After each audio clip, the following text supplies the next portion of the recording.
it's your choice if you want to live your life fearing the universal assignments, or if you want to live your life welcoming those universal assignments and just saying, bring it on, show me what you got, and showing up for them with the tools that you're receiving.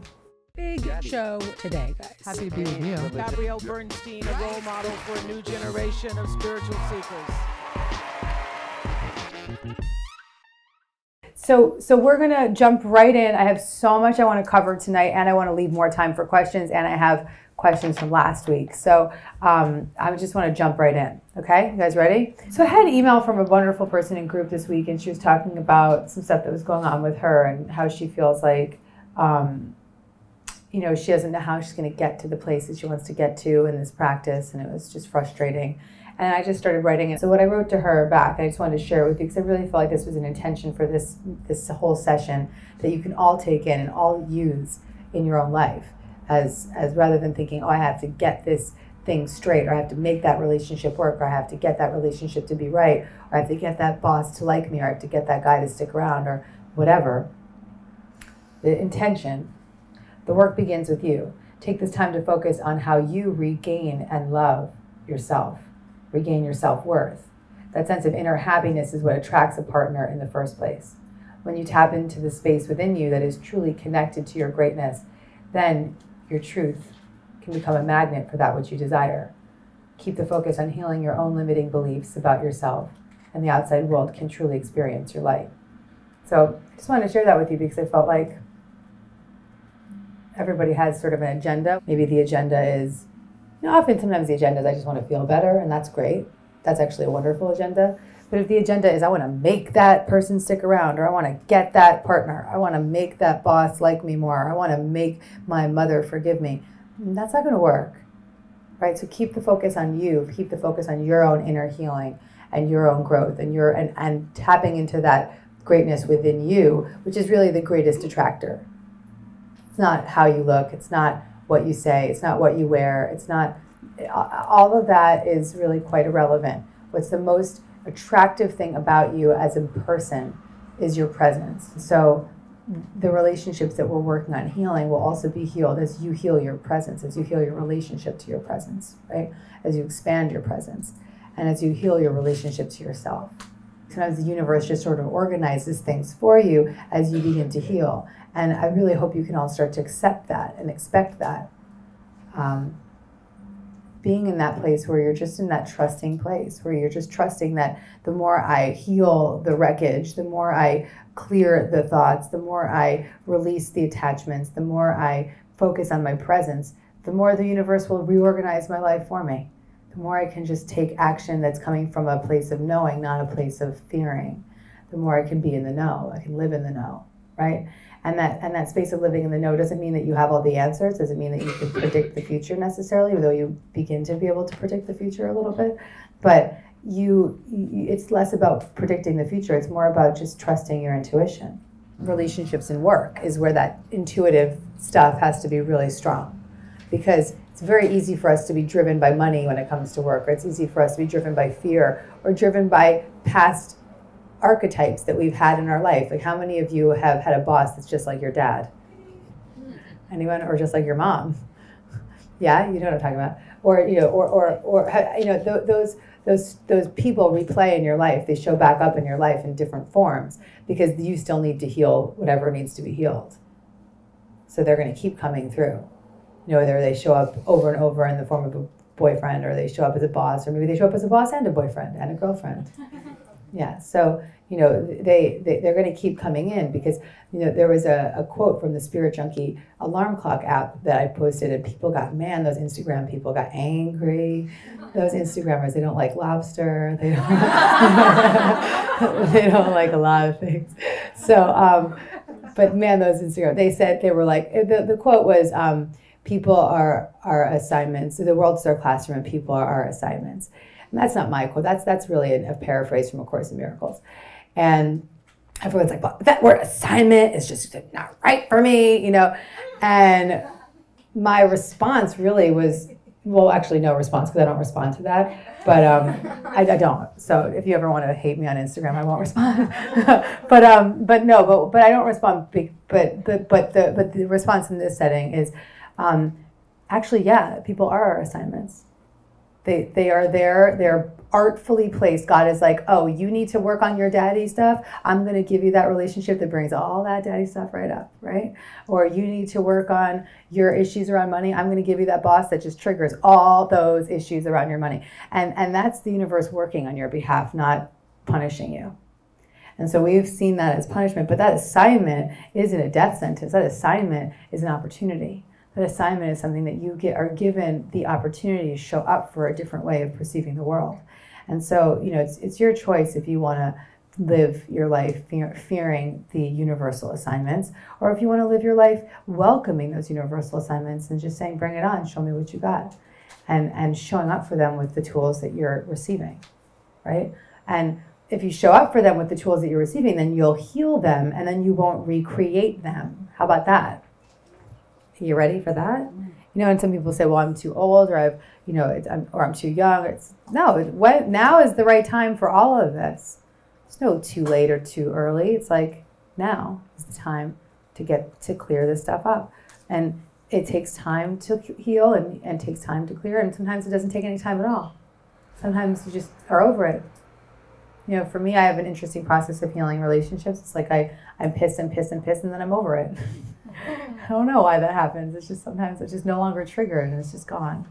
And because I'm constantly in the process of seeing it as an assignment, constantly bringing my practice to the problem. Does that make sense? So you're in it, you're mad, and then it's gone. It lifts. That's the spirit. That's the miracle. It's a spiritual moment of lifting. And in that moment where it lifts, you're free. Let it go. Right? So we're talking, and I thought it was interesting. I have a little bit of story based on my own experience in my own work phone call today that took an hour and also took like energy sucked me. Anybody have those energy suckers in your career? And this is someone who I like and I like to work with, but this person has an idea of something that he wants me to do with him that I don't really want to do.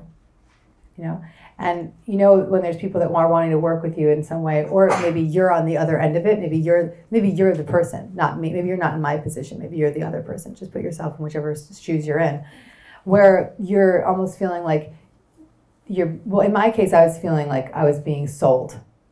I don't like being sold. Don't ever sell me anything. I like just people sharing. I like people suggesting. That energy of suggestion is very attractive to me. It gives me the opportunity to decide what's right for me. The energy of someone being really excited about what it is that they're offering and leaving it open to what is meant to be rather than feeling like they need to sell me on something. And so, if you're the seller, what's in there? There's an energy of lack. There's an energy of, I'm not saying the seller in the sense of being a salesperson. I'm saying if you're someone that's overly trying to sell somebody on you, like, in the job interview, selling them on how great you are, or selling the boss on how great you are, or selling the Instagram followers on how great you are, that sales energy is very unattractive. It's vile in some cases, right? It's the biggest turn. Do you feel it in your own ways when you've been sold like that? And when you're the seller, do you feel how almost hungover you feel after you act out in that way? I don't want to say act out. You're doing whatever is, you're acting out fear. You're in that place, clenching, controlling, and this is my experience today, I felt like I had to take a shower after that phone call that took an hour out of my day that was not negative, not mean, really people just wanting to do business with me, but I felt like how many different ways can I say no, right? And it didn't feel like they were listening to me and what I wanted, what my needs were, And so that being on either side, you may be on either side. So I want to start talking about these kinds of archetypes that show up. So these archetypes begin to show up. Are you, and in your life, so, when I think about the people that I want to hire, the people that I want to work with, the people that I like to work with are people that really are honest. They're just genuine. They're truthful. They're real. They're respectful. They're excited about what it is that I do. They're excited about their own lives. They're confident in their services. If there's an area where they're not confident, they're comfortable admitting it, right? There's an energy of it's a relaxed energy. Yeah, I'm good at what I do, and if it's right for you, I would love to collaborate, right? But then when I get those, and I'm just saying this as an employer, and then I'll put it out, just to give you all these different dynamics. Because I've been on the other side too. I was that publicist who wanted to pitch everybody, get everybody to listen, and make sure everyone was hearing what I was having to say. And that was very gross to me. It felt awful to me, right? It felt like, and again, if that is the energy that you're in today, it's not like you're wrong. It's just that's not who you really are. That's the main message of this, right? Which is that the people that want to work, the people that you want to work with most, and the people that want to work with you most. So people that want to work with you most are the people that see your truth, right? The people that you want to work with most are the people that are truthful. What really all the people really want, all the world really wants is truth, is authenticity. And so when there's any sense of like neediness or sense of lack or sense of disbelief or sense of control or sense of manipulation or sense of I want lack of faith, right? It gets messy, it gets muddy, and you could be the most qualified person for that relationship, for that job, or you could be the most qualified person for that person to hire you as their coach or their therapist or their yoga teacher or whatever, but your energy is blocking their connection to you. So this isn't about skill set. There's plenty of people I know that have very little skills, but their truth is so there that people want to go to their yoga class, or they want to go to their store, or they want to go, I'm just, I'm making this up, but they want to go be around what it is that they're doing because they see that they witness their process. And they're like, well, it may not be the perfect thing I've ever been to, but it's real, and I dig that, Or maybe they can't even they don't really know how to put words to it, but they feel that truth, right? They feel that energy of truth, and they feel that excitement. And so whatever it is that you do, whatever your profession is, the goal is to stop getting into that place of like selling, and be in that place of sharing. Whether you're going into the office every day and you're sharing a new project that you want to work on with the group, or you're posting something on Twitter and you're sharing. That word share is really the word, it says share. That word share doesn't say, promote, push, control. That says share. It's a big difference, right? Sharing than that energy of, can I push this down your throat, right? There's no, can I push this down your throat? There's a share button, right? So getting into that energy of how can I move that from, when we share from a place of, I'm so psyched about what I'm sharing right now that I don't really need to sell it to you. I'm just here to tell you a story, right? And that has been the key to letting people show up to what is right for them, right? Because in effect, if you force someone to do anything, whether you're like controlling them in a relationship romantically, or you're controlling them in a partnership with your business, or you're controlling them in your work environment, that control doesn't work. The person will, in effect, will always rise, the truth will always rise to the surface, particularly right now in these times. A lot of what Yogi Bhajan talked about was how everything would speed up so much so that really all we could witness was the truth, that there would be no room or no time for BS. There's no space for it. There's no room for it. Things are so fast. The truth will come to the surface no matter what. And this is why a lot of these politicians are getting caught out. The time has sped up. The technology has sped up. There's no room for lies. And you can see those lies are so transparent. And so, start to check yourself. How real am I being? Maybe you have a scale of 1 to 10, right? 10 being I'm keeping it real right now. 1 being I am totally not being truthful in this moment. And that's something that is only for you to understand. People can reflect it back to you. And the truth is that if you start to see that you're living in that 8 to 10 zone, you'll start to see people really want to hang with you. They want to work with you. They're going to start to comment on your messages. And then the other thing also is like being less results oriented, right? So we're so results oriented when it comes to our work relationships. Like, oh, I have to get that person to approve this thing. It's like, well, if you believe in that work, stick by it, right? That approval, that neediness, it cuts off the connection, cuts off the opportunity for someone to just see your work as truth. right? So it's really about detachment in a lot of ways. It's about release and detachment and just allowing what is meant to be. Tapping into that intuitive place. I had that moment there, I was on the phone for the hour-long conversation. I was like, well, maybe I should do it. And I was like, whoa, girl, no, you should not do this, you know? And there's that place where you may get into that, like you start asking a million people, should I do this, should I do it? It's like, that crazy crap, that's not necessary. It's fine to run things by people, but I get into that space of like, how many people can tell me that it's the right thing to do? And then I'll always end up doing what I want to do anyway. You know. I hope you're enjoying this show. And if you want to get more Gabby, you can click the link below, subscribe to my Dear Gabby podcast on Apple, be the first to know when the episodes drop because they come out 1 week before the video. And you can download it to your phone, listen to it while you're driving, while you're cooking, while you're working out. You can just get more Gabby wherever you are. And if you feel called, leave a review. I'd love to hear from you. Now let's get back to this episode. Totally out of alignment with truth, out of alignment with what's real for you. And so you will start to know as you start to grow your meditation practice, you'll start to know what truth feels like. You'll start to, for me, when I'm not in my truth, when I'm hearing a story, when I'm getting pitched or I'm getting, you know, or I'm acting in a way where it's not real, when I'm pitching and it's too, you know, false, I literally start to feel like I want to throw up. I feel exhausted. I feel drained. And then I know what it feels like to be super in motion and in flow. Just things are working out. It's easy. I feel it. It's clear. You know. So starting to know the difference. Scale of 1 to 10 this week. Scale of 1 to 10 this week. Start to check yourself throughout the day. How real am I keeping it right now? Right? Is it 10? Is it 5? Is it 1? And particularly check yourself in those moments when you know you might be triggered. Right? So you're going on that date. Like, are you being real? Are you being yourself?